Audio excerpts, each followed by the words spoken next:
I want to start off this week by wishing everybody happy Vaisakhi and very happy Easter.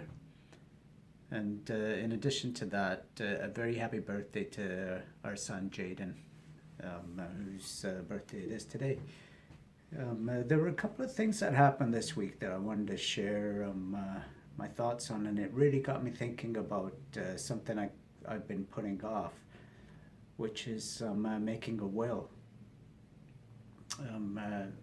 A friend of ours came over this week to drop off a wedding card, and her husband had passed away a couple of years ago. And we all know, death, you never know when it's going to happen, and it's never timely. And in this instance, she was on a vacation in Hawaii, and they went to bed. She woke up in the morning, and her husband had passed away there while they were on holidays. And then another incident happened this week, and I never knew this gentleman. He's 39 years old, related to a couple of good friends of ours, close family friends. And he's left two young children behind. It got me thinking about how important it is to have a will, and my lawyers sent me a thing last week, a reminder, hey Menji, you need to get your will happening. And I noticed I've been putting it off for quite a while, and maybe it's, just the topic and that, but I started giving it more thought this weekend, and it's amazing where the mind goes. You think, yeah, I'll write it up, I'll give this to this person, this to this kid, my debt to that kid. But, yeah, I gotta tell you, it was a harrowing experience, and I haven't even really started. This is just thinking about making the will, and the thoughts that go through your head. You take into consideration, how will this kid mine take care of money? What? And they're not even married yet.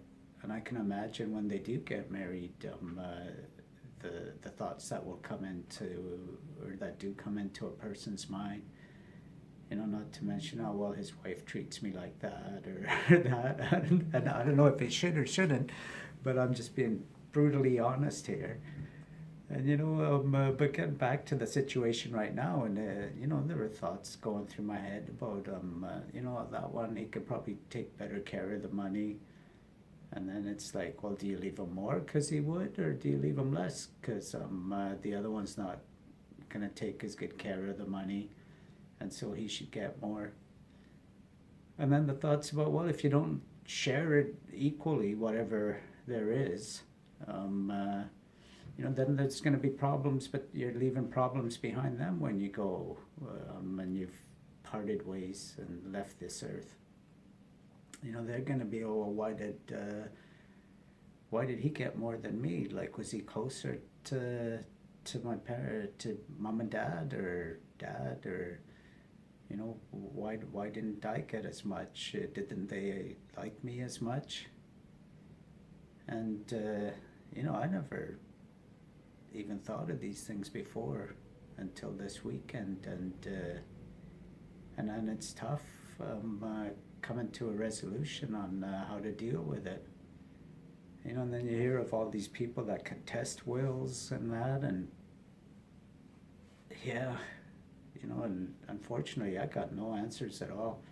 It's obviously something that I'm going to have to give a lot more serious thought to, but at the same time get going on it, because of even the couple of examples, and I'm sure all of you have examples of untimely deaths and what it does and tears up a family, and the last thing they're thinking of is a will.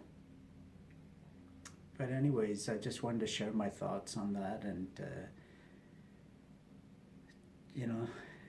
it's things we don't think about, but that we need to, and I really need to get on the ball here, and hopefully, I'll leave everybody in a happy state once it is made out. But I guess you can always change it too while you're alive if, you know, some kid does and start treating you right. And this ain't a threat to any of the kids at all. These are just issues that I got to deal with. And to the boys, if they do watch this, you know, we love you. Parents love their kids equally. But shit, this is a tough thing. Anyways, I want to wish everybody a great week, and hopefully we'll have a better thoughts this week and a better topic to touch upon next week. Thank you very much for your time.